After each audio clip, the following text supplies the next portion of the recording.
안녕하세요, 정성진입니다. 오늘은 상당히 흥미로운 주제를 가지고 이야기해보는 시간을 가지려고 합니다. 바로 우리 뇌의 인식체계 결함에 대한 이야기를 나눠보려고 하는데요. 괜히 어려워 보이네요. 브라운스톤님이 지으신 부의 본능이라는 책에 나오는 한 부분을 인용해서 말씀을 드릴게요. 1970년대부터 간질 환자의 치료를 위해서 뇌량 절단 수술이 이루어졌다고 합니다. 뇌량이란 좌뇌와 우뇌를 연결하는 부분인데요. 뇌량을 절단한 간질 환자를 대상으로 한 실험에서 환자들이 모르는 것도 안다고 대답하는 사실을 발견했다고 합니다. 뇌량 절단 환자에게 왼쪽 눈으로만 지시어를 읽고 행동하라고 했는데 웃어라 라는 지시어를 보여주면 환자는 지시어대로 웃었고 손등을 긁어라 는 지시어를 보여주면 환자는 손등을 긁었죠. 그런데 의사가 환자에게 당신은 왜 웃고 있나요? 혹은 손등을 왜 긁고 있나요? 라고 물었고 환자는 당신들이 너무 우습기 때문이다 라고 대답하고 손등이 가렵기 때문이다 라는 대답을 했다고 합니다. 여기서 우리가 알 수 있는 것은 행동한 뇌와 대답한 뇌가 다르다는 것인데요. 지시어를 읽고 행동한 뇌는 우뇌, 질문에 대답하는 뇌는 좌뇌 이렇게 나누어져 있고 우뇌와 좌뇌를 연결하는 뇌량이 끊어진 환자는 좌뇌에서 우뇌로부터 자신이 그런 행동을 왜 하는지에 대한 정보를 전달받지 못했고 그래서 자신이 왜 그런 행동을 했는지 인지하지 못한다고 합니다. 그런데도 불구하고 좌뇌는 그럴듯한 이유를 만들어서 대답을 한다는 것이죠. 자신이 알고 있는 통념이나 신념에 따라서 대답을 하는 상황이 되는 것이라고 하는군요. 좌뇌는 이럴 때 웃는다, 손등을 긁는 이유는 이렇다 라는 식으로 말이죠. 결국 물어본 사람의 의도와 전혀 다른 대답이 나오게 되는 것입니다. 자신이 모르는 것도 알고 있다고 생각하게 되는 인식체계의 결함이 생기게 되는 것이죠.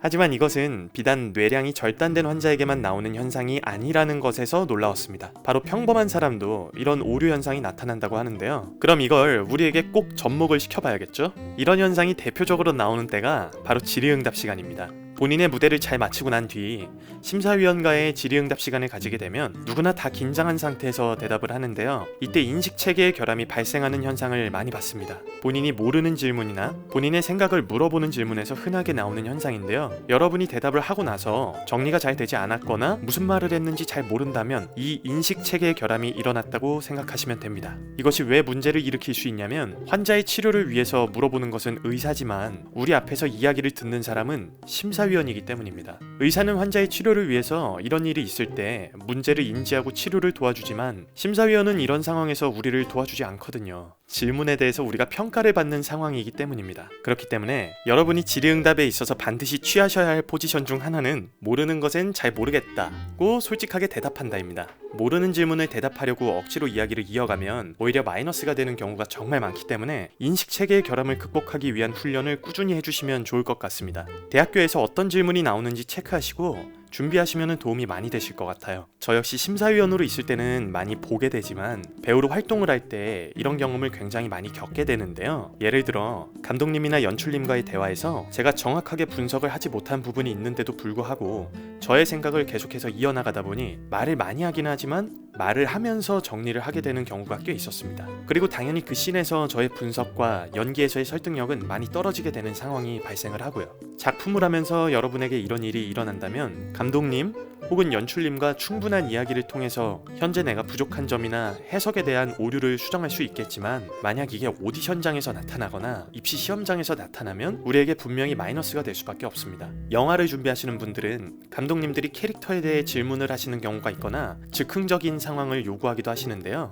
이런 일들을 미연에 방지하기 위해서는 의식의 흐름대로 이야기하거나 해석하지 않고 현재 본인의 대본이나 대사에 있어서 충분한 설득력을 갖추고 있는지 면밀하게 다시 살피시고 대사에 임하셔야 됩니다. 대사의 전 상황, 그리고 현재 상황, 어떤 것에 대한 리액션인지 등등 고려해야 될 것에 대해서 최대한 정확하게 파악을 하시는 작업이 필요합니다. 입시생 여러분들도 마찬가지겠죠? 본인의 연기를 멋지게 마치고 난 뒤에 이 인식체계의 오류가 나타나지 않도록 꼭 주의하셔야 합니다. 사실은 모르는 것에 대해서 알고 있다고 착각하게 되는 경우가 나타나지 않도록 말이죠.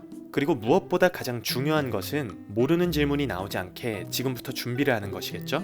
현재까지 올려드린 Q&A 영상을 꼭 참고하여 주시고요. 앞으로도 지속적으로 Q&A에 대해서 올려드리도록 하겠습니다. 긴 영상 시청해주셔서 감사드립니다.